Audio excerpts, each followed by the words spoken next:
Hello and good day, everyone. We can start off the session now. So thank you for attending this virtual training workshop. My name is Chris and I'm TAPA APAC's Intelligence System expert. TAPA APAC is the leading global association that unites supply chain industry leaders and organizations with the common aim of upholding the highest standards of supply chain resilience and sustainability. TAPA APAC has collaborated partners throughout the multiple regions, and with this, I'd like to introduce our collaborative partner in Malaysia, the Malaysian International Chamber of Commerce and Industry, MICCI, and representing in behalf of MICCI is Mr. Wayne Xu, a member also of the TIS working group.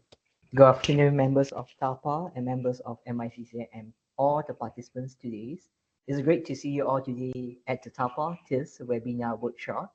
So this workshop is underscore the strong understandings and the partnerships between MICCI and the TAPA reflect our shared commitments to advancing industry standards and promoting a best practice while fostering a collaboration among the key stakeholders, including by today our guest law enforcement agency, Royal Malaysian Police, as the TAP Artist Initiative is a pivotal in empowering business with the tools and the knowledge required to address security challenge and mitigate the risks.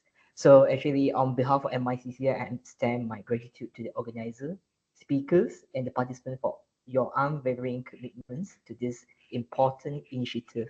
So let's seize this opportunity, ladies and gentlemen, to learn and connect and collaborate toward the building a more resilient and efficient and more secure supply chain ecosystems. So thank you, and I wish all a productive and successful workshop today. Thank you very much. All right, thank you so much, Wayne. Thank you for your hard work and collaborating with us for this event. Now, let us begin with our session with asking, what is this? So the TAPA APAC Intelligence System, which is this, is a risk mitigation tool that provides insights and trends about cargo crime. The TIS database is where we store all the data related to the certifications of TAPA certified sites and cargo crime incidents that span as far as back as 10 years or more of freight data, which all will be accessible to its users. This also grants accessible information about certified facilities and trucking operators that adhere to the TAPA Global Security Standards to support its members. Today, we'll have a deep dive of the features of this and how it can help you in your supply chain operations. We'll have a interactive session, so I'll be skipping out the slides and then we'll be sharing the actual platform itself. All right, so let us start in with the login page. Once you click the link, it will be directed to this landing page in which you can click on the login button on the top right corner of the for APAC users. And then we can go ahead and log in. Once logged in, we'll be greeted with the dashboard that houses the 5 navigation tabs with different functions for each. We'll go over each function of the platform by each tab as we move along the session. So a brief explanation for each tab is that the Data Explorer, which is this one, is used to search and view the certified sites and data and cargo crime incidents by date, location, region, or however you use the filter options. And then for the map and routing, this is the AI-enhanced alternative route suggestion feature to steer away from cargo crime hotspots and show past incidents on certain routes. For the cargo crime monitor, it is a visualization of the data which you can use directly for reports and analysis. This can also be downloaded offline for members' use. And then for the filter data, it is used to set your preferences on specific dates, location, modus operandis, incident categories, certified sites information, and much more. Now we'll be dissecting each one of them. You can hover over first to the Data Explorer. Let's set an example here. Okay. So the Data Explorer will allow the user to view full information related to an incident, as you can see here. which includes the date of the incident, the category of the incident, the type of modus operandi, the product details, the location in which where it happened, and the information of the goods that was stolen and lost. The Data Explorer option will also enable users to see facilities and trucking operators which have TAPA Facility Security Requirements, or FSR, and Trucking Security Requirements, which are TSR, along with their information that shows the location, the company, the country, and security level of each site. You can see it here. So when we click on specific one, it will provide us with more information related to a certified site,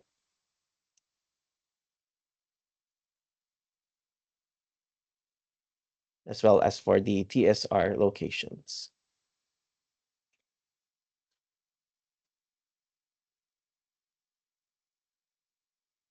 And then we can hone it down by using the filter options. So we can write in the location here, the name of the company, since all of this information here is based on a global outreach. So we can, the list will show us the global FSR sites, NTSR sites stated in the database. So we can manually search for each company that we are looking for, or a specific country that we prefer. So that's an example for Singapore. Then once we click in here, it will show us the TSR location that's related to the country of Singapore. Also, we can try this one on the FSR.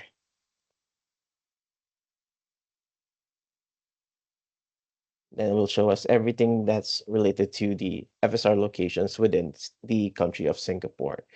The filtering is not stable on just one filter. You can also add in multiple countries towards a filter. So we can write in here example for Philippines, and we can add in India,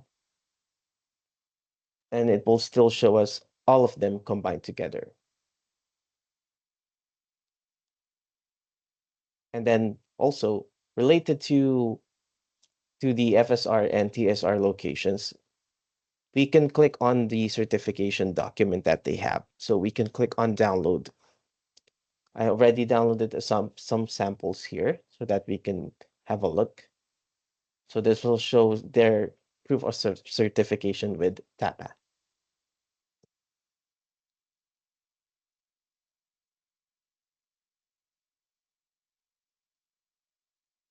Okay, now we come back to the incident side.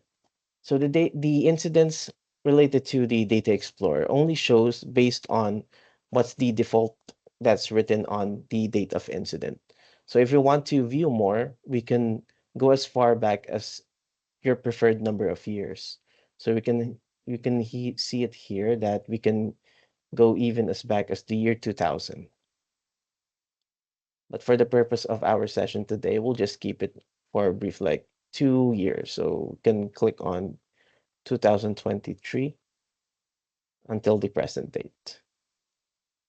Then it will show us with all of the incidents related to those dates. And then we can further hone down on looking toward a specific incident with the incident category filters. So we have here clandestine, fraud, hijack, robbery, theft, theft from container, theft from facility, theft from trailer, from train, from vehicle, of container, trailer, and vehicle, truck theft, and also our newly released update, which is the counterfeit layer. When we click on it, it will show everything related to an incident from that date range, and also related to the incident, which is counterfeit. And click on a specific one, and then it will show us with more incidents with a brief description also, and a report on if it's gathered from, if it has a media coverage related to it. And then much like the incident category, we can filter down those data based on also the modus operandi. So we can have here the cybercrime, the deception other, which is, and deception pickup and stop. Both all are deception crimes. And then Force stop, internal employee involvement, intrusion, then theft from moving vehicle, and then violence and threat with violence. When we'll click on those, we can actually click also on multiple ones. So in example here, we can click on internal and then violent threat with violence. It will show us with multiple incidents related to both of them. And then also for the product category, we can hone down the search by, there's a lot of product categories that we have. You can filter through them and then click on specific ones that you'd like to pull up. So I'll not going to differentiate each one since it has a lot on here.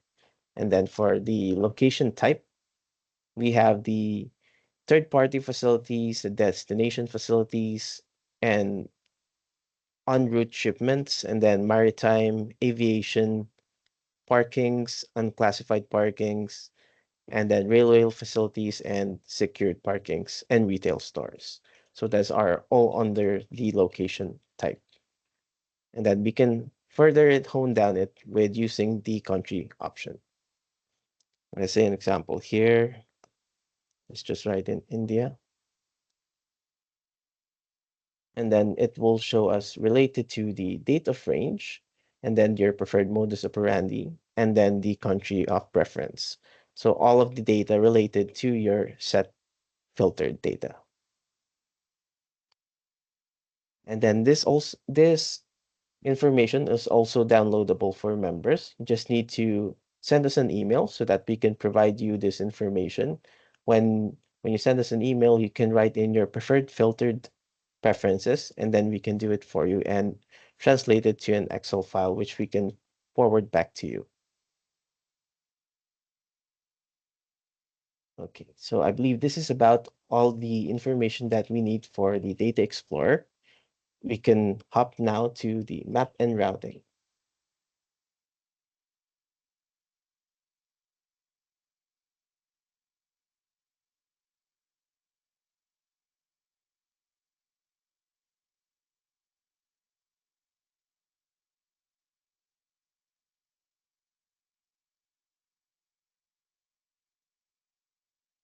Let's just take off the filter data that we have written earlier so that it can show us the global view.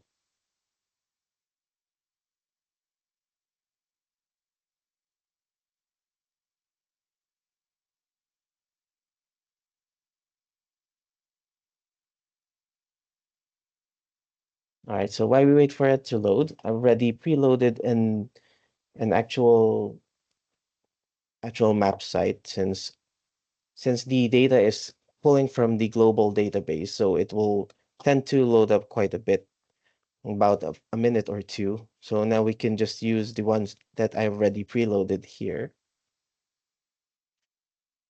Okay, so the map and routing, this will show you an overview of incidents that happened all over a city, a route, country, or region, which are all interactable. By interactable, we can click on each one of those, and then we can view more information related to the incident by just clicking on it. Similar to what we have with Data Explorer, but this one is on the map view. This is also available to be viewed on the Data Explorer tab.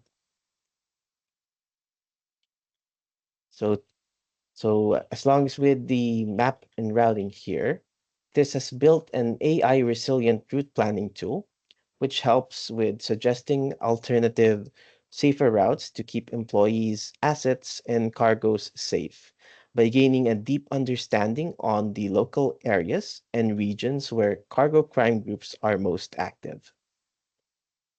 I'll show you how to use the route planning feature of the map and routing. Okay, so let's set an example here. We want to transport from Gurugram to Aurangabad.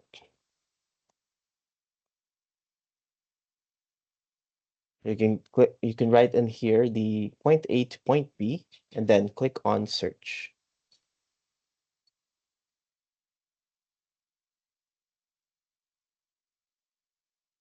And then similar to mapping guides that we're accustomed to, the system will suggest a route with detailed instructions, like so here, that avoids cargo crime hotspots and show a route with low cargo crime activity that we can use. So there's a turn-based information here until the destination. And then there's also a map view of it, which is here. Let's just load it up.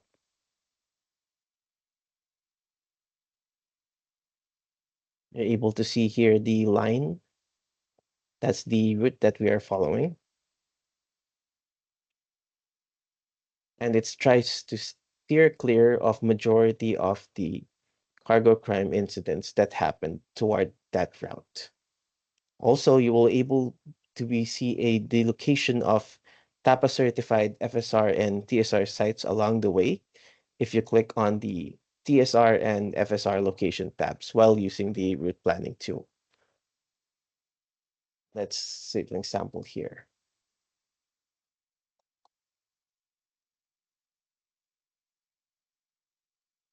There we go. So it shows up the FSR certified sites and the TSR certified sites as well. If you want to know more information about related to an incident or a certified site, you'll also can click on it and then view the full details similar to what we have on the Data Explorer tab.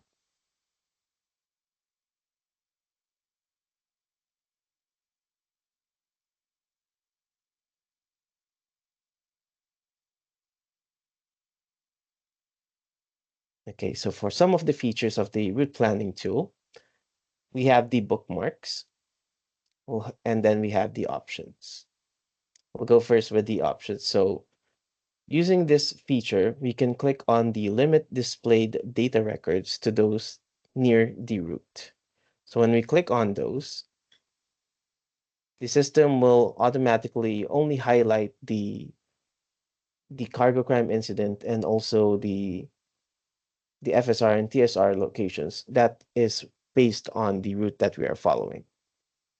So we can better prepare for that route allocation. So you can see here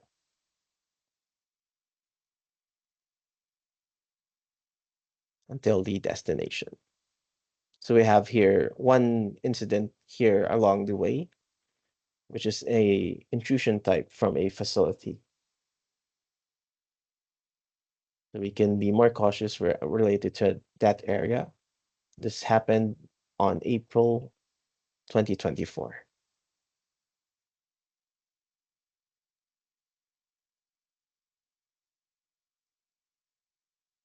All right, and then until the destination. Oh, it's a bit far. Okay, so point B. There's also one incident related here, and then we can also expand the incident and sites that are being shown up to 50 kilometers. So we can click it off now, and then go back to the normal view that shows all of the incidents related to the area.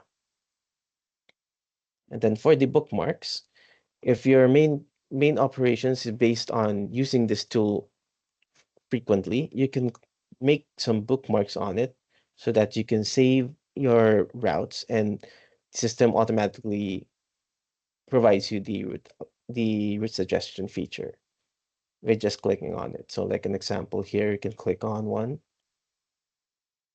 So without typing on the search bar, we can get it to load up a route suggestion. There we go. And since this map is powered by Google Maps, there's also a street view here. Example.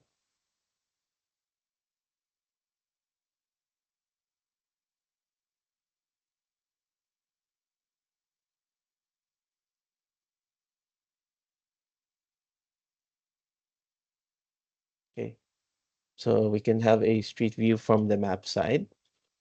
And then also we can toggle in the traffic layer and also the heat map. We can also change up the map look into a hybrid setting like this one.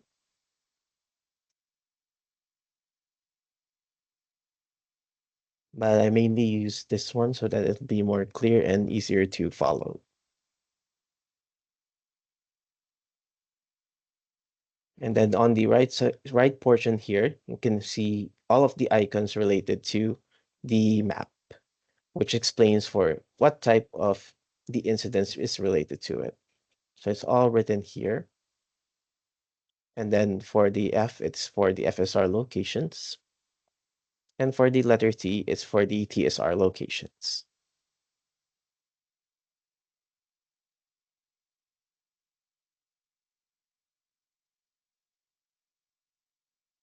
All right, so that's how you use the map and routing feature of the TIS.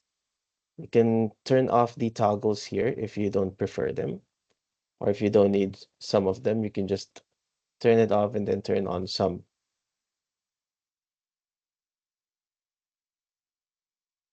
like that. Okay, now let's go back to the the previous one we had, which is this one. As you can see here, that's why it took a while to load because it generated a lot of incidents related to the country. If we zoom in on it, taking also a while to load because of a bulk of the incidents. Since that we have on filter is the year 2023 until present date. So about 2 years of cargo crime data is being pulled and shown on the map. So this is only the Asia Pacific version that I'm showing us, but if we go back and zoom out more, it also covers the global. You can see here there's already Saudi Arabia and more. It just taken a while to populate more and load. So that's it for the map and routing feature. And then the just a note that we can make the system faster if based on our filter data. So if we use just for this year, it might be showing a few more incident, which makes the system load it faster. So this only loading a bit slowly because of the set preferences that I have created. So we can jump over to the cargo crime monitor. Okay, here for the cargo crime monitor, here you'll be able to see the statistical data and summary of the incidents around a country or region for generating reports and insights. Like all the other features of this can be filtered and personalized based on the data you are requiring it to pull out. Based with the current date preferences and country of region that we select, we can have the system generate us a detailed report about all the cargo crime incidents it has captured. So let's set an example here. We can click on the filter results here. So let's say just for this year, we'll go for January 1st until the present date. And then it shows you by default all countries. But we have the region filters here. So we can have Americas, APAC, MEA, and EU member states. So let's just say we can click on APAC first. And then we click on the filter results.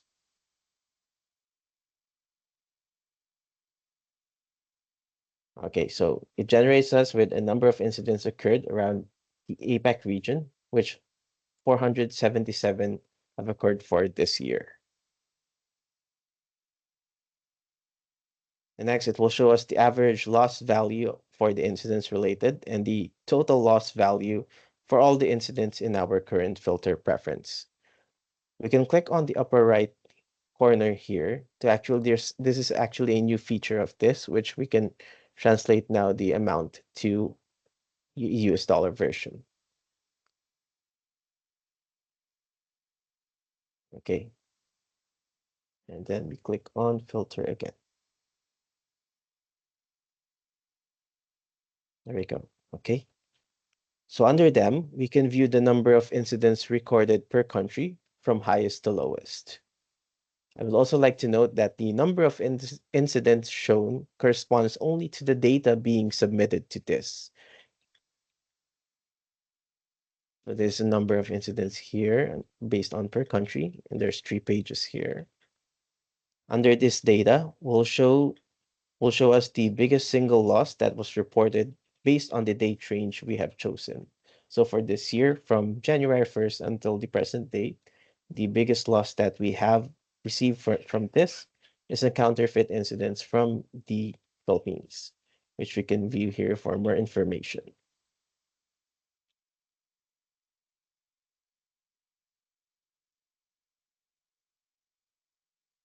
Okay.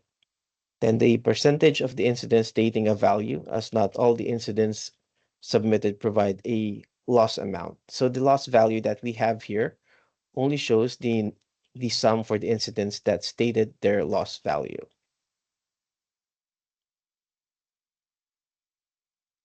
Okay, now under it, now we have here the top 5 incident counts for each of the categories. The incident category shows based on the type of cargo crime incident related to a report. The product category shows the most targeted type of products from the incident. Location type percentages provides us with the information about the location of the incident and where it occurred, and then the modus operandi, highlighting to us the method used in the cargo crime incident. These data is also available to be downloaded offline by exporting it to an Excel file. So I'll show you after. So right here, we can see the top 5 most percentages for the incident category side is theft from facility, counterfeit, and theft of vehicle, theft from vehicle, and hijack, with the corresponding number of incidents associated with each of them. Similar to with here with the product category, food and drink remains top one, followed by miscellaneous, tools and building materials, metal, and fuel theft. Then for the location type, for en route shipments, origin facility, destination facility, unknown, and unclassified parking. Now for the modus operandi, the most top one used for our date range, which is January 1st until today, is intrusion and internal employee involvement, followed by deception, violence, and unknown. So like I said before, we can export this information, can use this and sorry, and print screen this one so that we can use the infographic as a report as well. But we can also download it as an Excel file. You can click on here, and then it will download us with the statistics that we had. Let's just pull it up shortly. So there we go. So everything that was written here is also shown on the Cargo Crime Monitor. It's just form in an Excel format here.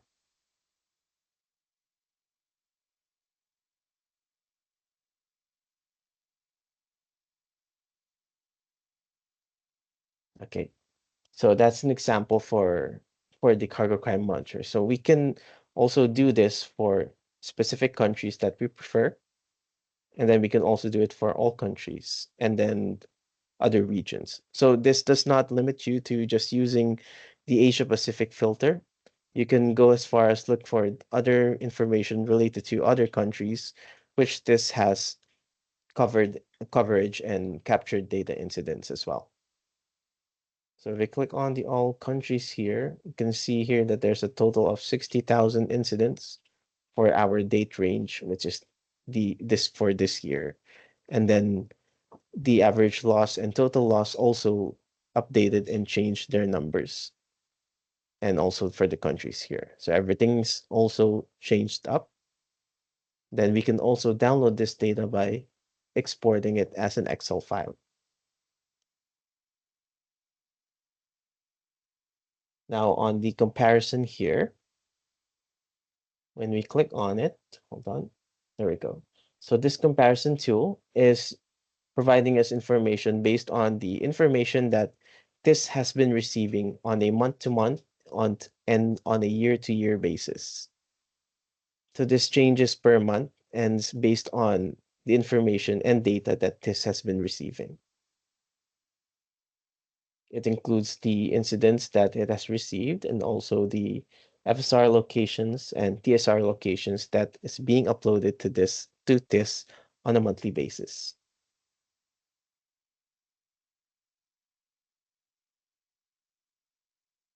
Okay,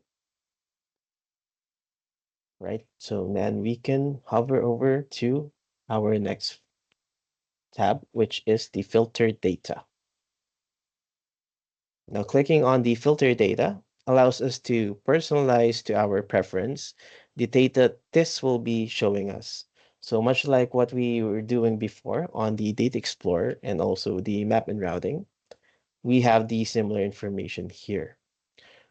But like all the separate feature tabs that we went through earlier, they all have the filter data ability. But if you want to unify across all the functions your preferred data preference, you may do so here. Then afterwards, it will show only the preferred data that you have selected across the Data Explorer, the map and routing, and also for the cargo crime monitor. So let's do an example here. Let's set about, okay, let's go from 2021. Then let's just click for counterfeit and theft from facility. Then the modus operandi of internal involvement. Then we can set the country, or can just go with the region. This only for my own preferences. You may have your own preferences when adding the filter data. So you can do by country. I'm just showing how it can be used. So we click on the apply filter. It will show that the incident filter has successfully been updated. So once we go to the Data Explorer, the only information that will be shown is related to our filtered data that we have clicked. So here you can see here the Teflon facility and then the internal involvement, which is what I clicked on, and the APAC region. So no specific countries showing here, but we have all of the countries related to the Asia Pacific.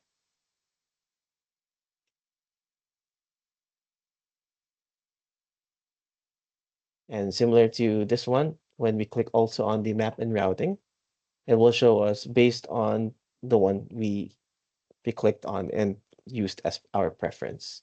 So I won't be clicking on the map and routing since we're going to have to wait for a bit again for it to load. Then for the cargo crime monitor, this one, it will show still the same one as earlier, but we can also click on it on the region because this for the cargo crime monitor, it doesn't have a filter based on incident categories. So it only uses the date range and then the location for it to come up with the reports. Now, speaking of reports, for reporting an incident, if a cargo crime incident to report, we can click on the Report an Incident tab here, or from the dashboard, this one. All of the dashboard are just on a shortcut mode here. So we can click either of those. So I'll click on here, and it will bring you to a page with simple details to be asked to input.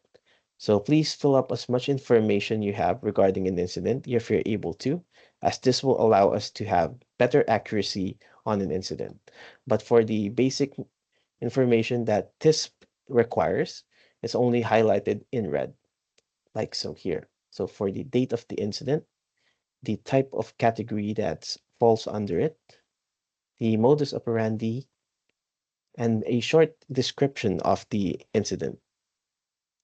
Then the product category, and then the location type of where where it happened or occurred. Then you can also further support this with a specific location. This is also powered by Google Maps, so we can write in some a location related to your submitted incident. But if not, it's not a requirement because once it has been completed here, when you submit the information, also the country, once you submitted the information, this will be verified by our test team to scrutinize its validity and also to review and add more data if we are able to. So this will not take any personal information of the reporter or the names and brands and victims related to an incident. If a reporter submits an incident description that states a victim name or a suspect name, we review this information and take it out while retaining the vital information that the system needs. So that is the location, the description of the how the crime was committed, and then the type of product, and then the modus operandi. Okay, so once done, this report will be sent to us and we can view it and then upload it to our TIS database for live viewing. So both members and non-members have the full function of the report feature. And then speaking of non-member access, we can hover over to show also the TIS public version for users that are not logged in. Let me just pull it up. Hold on.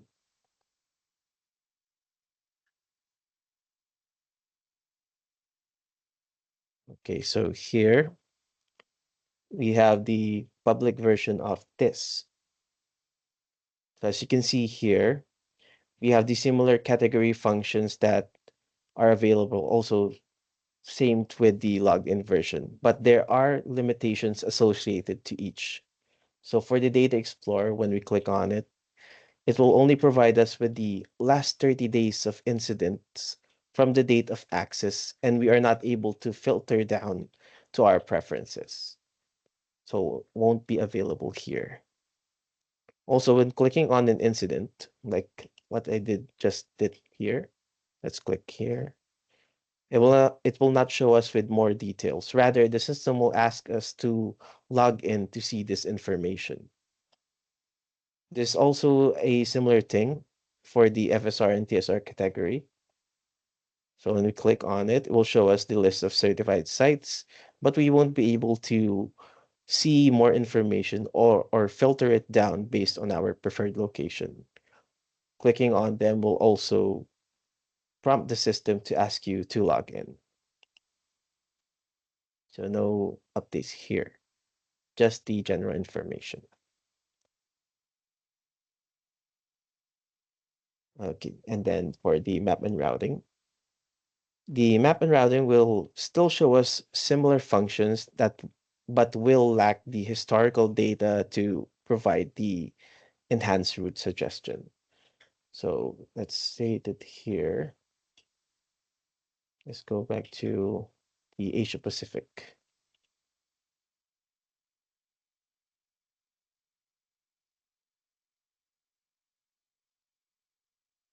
Okay. As you can see, it also only shows a few information based on the incident and then also the FSR and TSR location because it only uses 30 days of the incident data that we have on the database. And then for the cargo crime monitor, this will also show us the last 30 days of incidents and will not allow for offline downloading of the data report. So we have here, you can see that October 20 until today, which is November 19, and then the incidents that occurred around those range. And then there is also the region filters here. And then we can click on the export, but it won't allow us to because it will ask us to log in. And then for the filter data, for the public version of the filter data, there is no other options that we can be used for the public version. Besides the platform, okay, so So that's the information that we can only click on, so nothing more. But for the report feature, this is also available for the TIS public version. So the full version of the report and incident feature will be allowed also, even for the users that are not logged in. So it's very similar to the one we had with the logged in version. And this will also be once you have clicked on the report and click save, you can click on those, and then when you click on save, it the system will send it over to us, and then we can scrutinize and check on its validity as well, and then upload it to this live database after we have received it. Besides the platform, TAPA APAC also provides TIS reports and alerts to its users. The TIS data reports are a compilation of insights and analysis garnered from cargo crime incidents reported to TIS. The reports we provide start from a monthly basis, like as shown here on our slide, then quarterly reports analyzing the trends and insights in a quarterly basis, and lastly, the annual report, in which this dissects and understands the data it has received throughout the year and provides this information to its users. The TIS alerts separately is an alert system to notify users on major cargo crime or incidents and disruptions that may affect their business operations. This is a database that requires your help to become more comprehensive and effective for all members. That's why TAP APAC has launched the TIS working group, which we encourage everyone to join the working group and be TIS ambassadors to help spread awareness about this. We have a total of 24 TIS ambassadors already, and we are still growing. By joining this group, you're actively taking part in shaping TIS to be better serve the supply chain industry, helping everyone in keeping our supply chain environment safer and more resilient. You can contact me directly to join the TIS working group. Now, we would like to open the floor to answer some questions raised in the chat. If you have any questions that you would want to know about this or the TAPA APAC standards, please jot them down in the chat and we'll try to answer them as much as we can before we close the session. So we have a question here. My organization is a member of TAPA MEA. Is it a separate membership for TAPA APAC?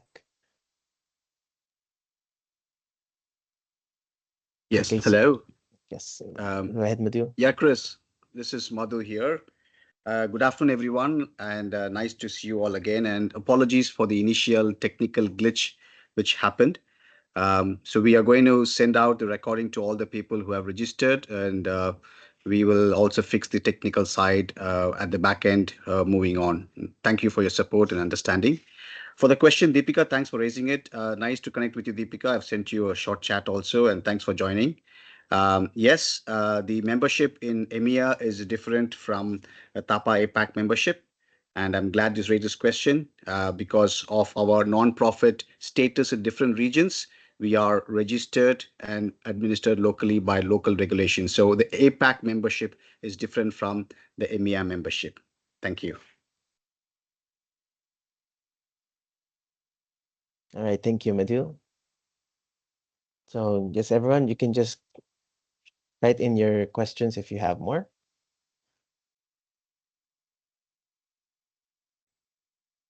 Okay. If you have no more questions, please let us know. But we are happy to answer your questions through the chat.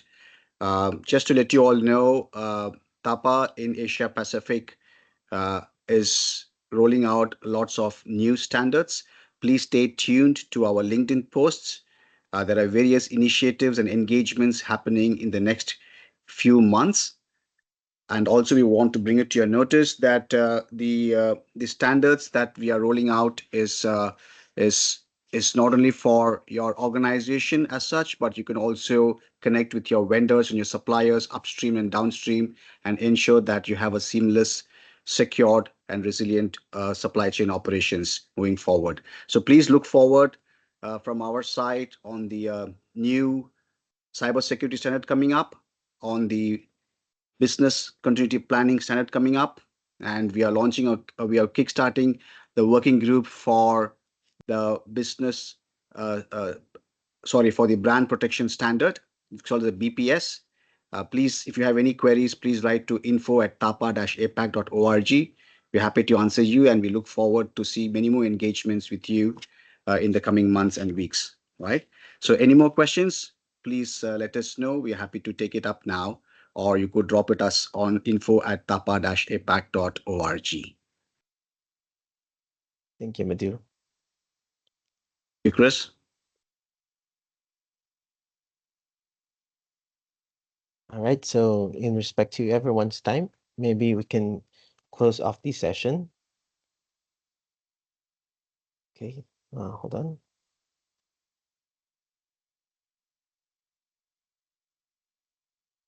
Okay, so for our last slide, come and join our community and receive multiple benefits, including this as a complimentary benefit for TAPA APAC users.